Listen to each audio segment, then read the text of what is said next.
ప్రియమైన దేవుని బిడ్డలారా, ఈ ఉదయకాల సమయంలో పరలోకపు సన్నిధి మిమ్మలను బలముగా ఆవరించునుగాక. ఎలా ఉన్నారు? బాగున్నారు కదండి?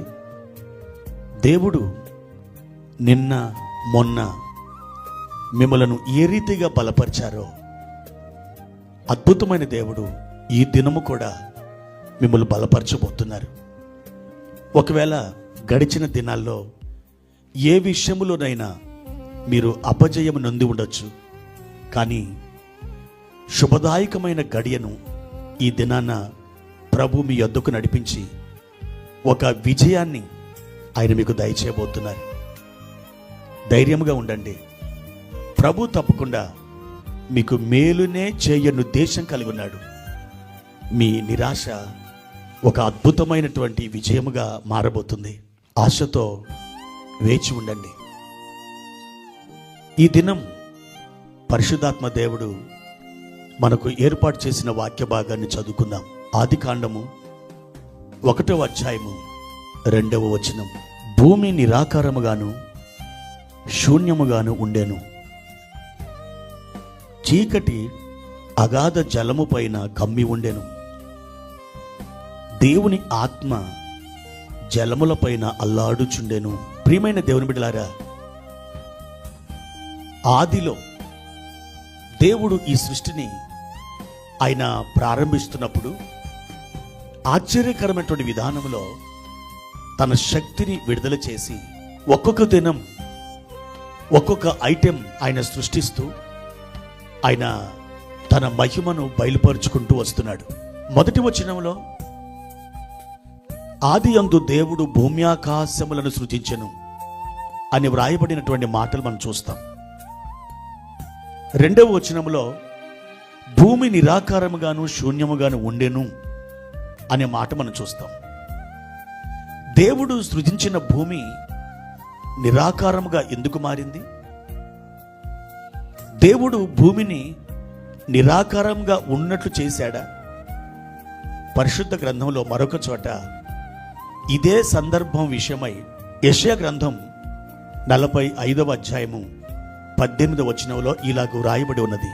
ఆకాశములకు సృష్టికర్తయగు యెహోవాయే దేవుడు, ఆయన భూమిని కలగచేసి దాన్ని సిద్ధపరిచి స్థిరపరిచెను, నిరాకారముగా నుండునట్లు ఆయన దాన్ని సృజింపలేదు. ప్రియమైన దేవుని బిడ్డలారా, దేవుడు భూమిని నిరాకారముగా ఉండునట్లు ఆయన సృష్టించలేదట. మరి అలాగైతే ఆదికాండం 1వ అధ్యాయము 2వ వచనంలో నిరాకారముగాను శూన్యముగాను ఉండెను అని ఎందుకు రాయబడింది? ప్రియమైన దేవుని బిడ్డలారా, అప్పుడు ఒక విశ్వ ప్రళయం జరిగింది. అపవాది దేవుని మీద తిరుగుబాటు జెండా ఎగరవేసినప్పుడు దేవుడు వానిని ఈ భూమి మీదకే పడద్రోశాడు. గతించిన ఆ నిత్యత్వంలో వాణ్ణి ప్రభు దేవాది దేవుడు సర్వశక్తుడు పడద్రోసినప్పుడు అందముగా ఉన్నటువంటి ఈ సృష్టి లేదా ఈ భూమి అది నిరాకారంగా మారింది. అలా కోట్ల సంవత్సరాలు గడిచిపోయినాయి.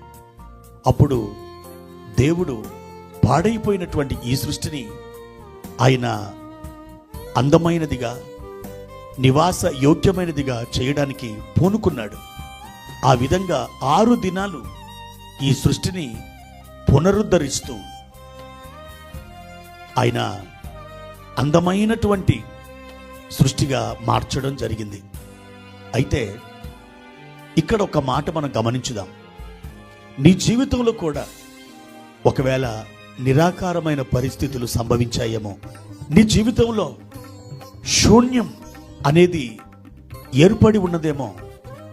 ప్రియ దేవుని బిడ్డ, నిరాకారముగా శూన్యముగా ఉన్న ఈ భూమిని నివాస యోగ్యమైనటువంటి భూమిగా ఆయన ఎలా మార్చాడో, నీ జీవితంలో కూడా ఒక ఆనందకరమైన పరిస్థితులని దేవుడు తీసుకొని రాబోతున్నాడు. నిరాకారపు పరిస్థితులను చూసి నీవు బాధపడుతూ ఉండొచ్చు, నిరాశ పడుతూ ఉండొచ్చు, చింతపడుతూ ఉండొచ్చు. అయితే దేవుడు మరలా నీ విషయంలో కదలడం ప్రారంభిస్తున్నాడు. దేవుని ఆత్మ ఆ జలముల పైన అల్లాడుచుండెను అని వ్రాయబడింది. అల్లాడుచుండెను అనే మాట హెబ్రీ బైబిల్లో రాకాఫ్ అనే పదముతో వ్రాయబడింది. రాకాఫ్ అనే మాట తెలుగు యొక్క అనువాదములో పొదుగుట అని అర్థం. కోడి గుడ్ల మీద పొదిగినప్పుడు ఒక నూతన సృష్టి ఏర్పడుతుంది. అవును, దేవుని ఆత్మ పాడైపోయిన సృష్టి మీద అల్లాడినప్పుడు దేవుడు ఈ సృష్టిని తిరిగి పునరుద్ధరించడం, ఆయన మరల నూతనమైనదిగా చేయడం ప్రారంభించాడు. ఒక క్రొత్త సృష్టిగా ఆయన మార్చివేశాడు. దేవుని ఆత్మ ఈరోజు మీ మీద అల్లాడుచున్నాడు కనుక నిరాకారమైన మీ పరిస్థితులు, శూన్యముగా ఉన్నటువంటి మీ పరిస్థితులు అద్భుతమైన రీతిలో క్రొత్త సృష్టిగా మారబోతున్నాయి. ఎంతో కాలం ఆ చీకటి అగాధ జలాల మీద కమ్మి ఉంది. కానీ ఒక దినం వచ్చేసింది. దేవుడు దానికి పునః ప్రారంభం చేయడం జరిగించాడు. ఈ దినం కూడా మీ జీవితంలో అదే సంభవించబోతుంది. మీ పరిస్థితుల్లో క్రొత్త మార్పు సంభవించబోతుంది. ఒక నూతన సృష్టిగా మీరు మారబోతున్నారు. మీ పరిస్థితులు కూడా క్రొత్తవిగా, ఆనందాన్ని కలిగించేటివిగా మారబోతున్నాయి. ఇది నిశ్చయం.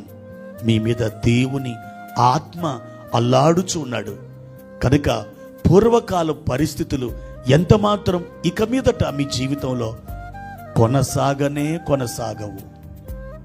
అవి నూతనంగా మారిపోయి మీరు ఆయనను స్తుతించినట్లుగా ప్రతి పరిస్థితిని ఆయన తన హస్తగతం చేసుకొని ఏలుబడి చేయబోతున్నాడు. ఆయన చెప్పిన మాట ఏంటో తెలుసా? వెలుగు కలుగునుగాక అని పలికాడట. వెంటనే వెలుగు కలిగింది. నీ జీవితంలో అదే సంభవించబోతుంది. నీకు వెలుగు వచ్చినది, లెమ్ము, తేజరిలుము అని నీతో ఈరోజు ప్రభువు మాట్లాడుచున్నాడు. ధైర్యం తెచ్చుకో దేవుని బిడ్డ. నిరీక్షణతో ముందుకు సాగి వెళ్ళు. ఆనంద గీతాలు, స్తుతి గీతాలు బిగ్గరగా పాడి ఆయన మహిమపరచు. ఆ విజయాన్ని నీవు చేజిక్కించుకుంటావు. దేవుని కృప నిన్ను బలపరచునుగాక.